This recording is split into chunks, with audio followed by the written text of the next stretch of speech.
put out, I think that was kind of an anticipation of a conditional use permit.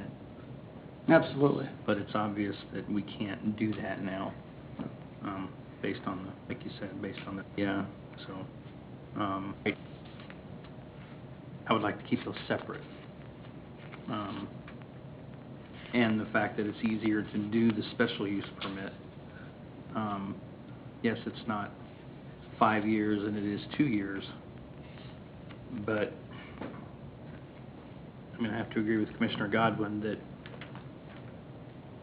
there's no certainties in all of this. We may approve it at some future date, and like you said, next council may just flat out say absolutely not. So I guess it becomes something that we are trying to do, correct or wrong, give you guys the opportunity to try to find a better place, possibly, if your business, I so hope your business succeeds to the point where you do. Lord knows we need a used car lot in this town. I'd rather put my money here than in a lake. So, and I hope you can find another space that's much bigger, you can have more inventory. That spot, in my opinion, is just not conducive to a car lot for you guys. Temporarily, yes it is. It'll give you guys the ability to be able to try to sell what you can and find a bigger lot somewhere. Can't even saying no.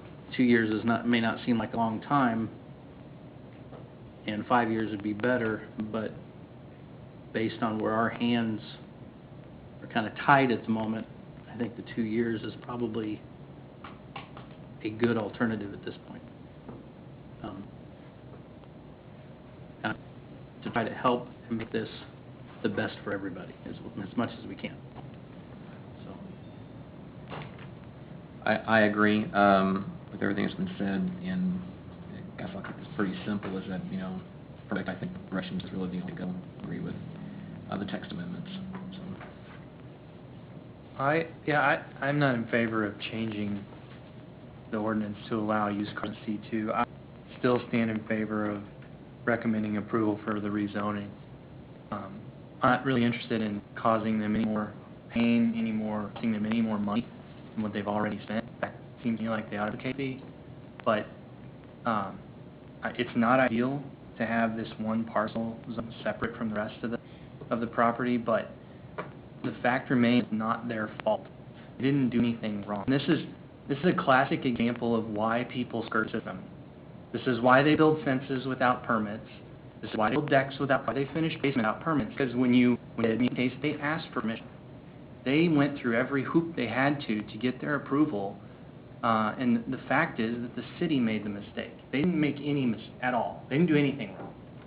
And that's not mine. They invested in signage. I'm sure they've invested in publications and ad materials, have that address on them.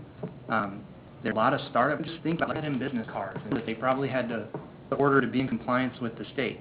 All of it has this address on it. Tens of thousands of dollars before you in another place and raise. I just don't think it's their fault. I mean, they didn't do anything wrong. So I'm free. It's probably going to be some sort of planned district anyway. So it's not ideal, and if somebody walked in here and asked for it, and it was a vacant building, we would all say no, probably. But they did what they were supposed to do, and then the rules changed, and that's not fair.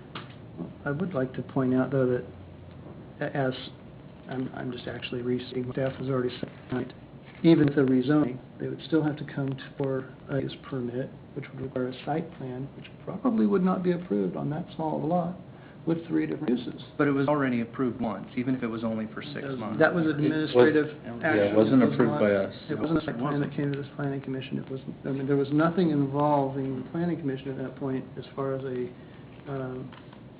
site plan for. So they have to have, if the property's rezoned to do what's allowed by right, they have to have a site plan for it? It's zone C3, why would they need a site plan? And for a land use permit. They would, just to answer your question, if it's zone C3, they are required improvements. The improvements that were made on the site, I understand the ordinance, and I excuse you for similarities to the two. My understanding is, if it is rezoned such that the use is permitted, they are still required to get a land use permit. It's not a commission level decision. It's a decision. It's that site plan. Is that you uses that are allowed in that zone, because you're reviewing the improvements. In this case, there are improvements made for a used car sales lot. They were made for a convenience store, a gas station, and a liquor store. So the rezoning till after review site plan, because now it is a C3 and we have to make sure that it complies with Staff C3. would, what they would have to review against. And so there's still no guarantee at that point. And I think the reason would be spot zoning, and I think it's, personally, I don't think it's the right way to address the fact that a mistake was made. And I think, from my point of view, I think the applicant take advantage of the fact that this was made and that we're trying to make it as right as we can, establish a business. And in that time, I think your business will grow or not. There's no guarantees on any of that. But should it grow, you're going to outgrow that space in time, 2 years, I don't know. And you're going to be looking for a new space. This gives you 2 years to recoup your investment, operate the sunset of 2 years that you would need to find another location that is Zone C3. It's large enough.